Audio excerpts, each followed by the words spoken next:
നമസ്കാരം, ഏവർക്കും സ്വാഗതം. അപ്പോൾ ഇന്ന് നമ്മൾ നോക്കാൻ പോകുന്നത് വളരെ കാലമായി വേദനയോടെ പിരിഞ്ഞിരിക്കുന്ന നിങ്ങളുടെ വ്യക്തിയെ പറ്റിയാണ്. അവർക്ക് നിങ്ങളോടുള്ള ഫീലിങ്സ് എന്താണെന്ന് നോക്കാം.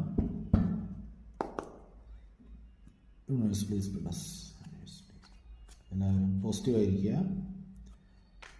വളരെ ദുഃഖത്തോടെ, വളരെ വേദനയോടെ പിരിഞ്ഞു പോയ നിങ്ങളുടെ പേഴ്സണിൻ്റെയും നിങ്ങളുടെ എനർജി ആണ് നോക്കുന്നത്.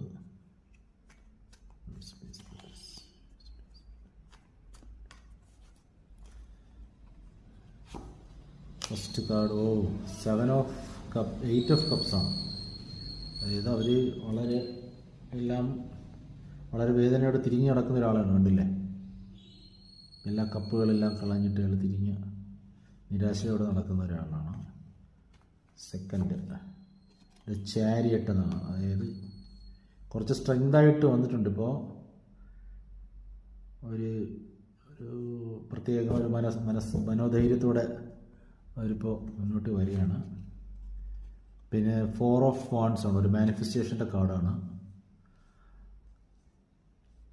നല്ല രീതിയിൽ നിങ്ങളായിട്ട് ചേർന്ന് പോകണമെന്ന് അവർ ആഗ്രഹിക്കുന്നുണ്ട്.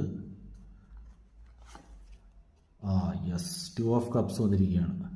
അതായത് നിങ്ങളുമായിട്ടൊരു കപ്പ് ഷെയർ ചെയ്യണം, സ്നേഹത്തിൻ്റെ പാനപാത്രം ഷെയർ ചെയ്യണം എന്ന് ഒരുപാട് ആഗ്രഹിക്കുന്നുണ്ട് കേട്ടോ. അവർ വളരെ വിഷമത്തോടെ ആയിരുന്നെങ്കിലും ഇപ്പോൾ അവർക്ക് പതുക്കെ നിങ്ങളിലേക്ക് വരണമെന്നാണ്.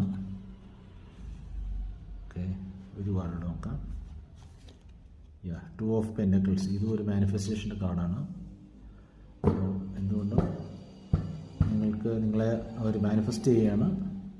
അപ്പോൾ നിങ്ങൾ പോസിറ്റീവായി സ്വീകരിക്കുക. എല്ലാം അവരെത്രയും പെട്ടെന്ന് നിങ്ങളിലേക്ക് എത്തുന്നതാണ്. നിങ്ങളുടെ മനസ്സ്, നിങ്ങളുടെ വൈബ്രേഷൻ എല്ലാം പോസിറ്റീവായി വെക്കുക.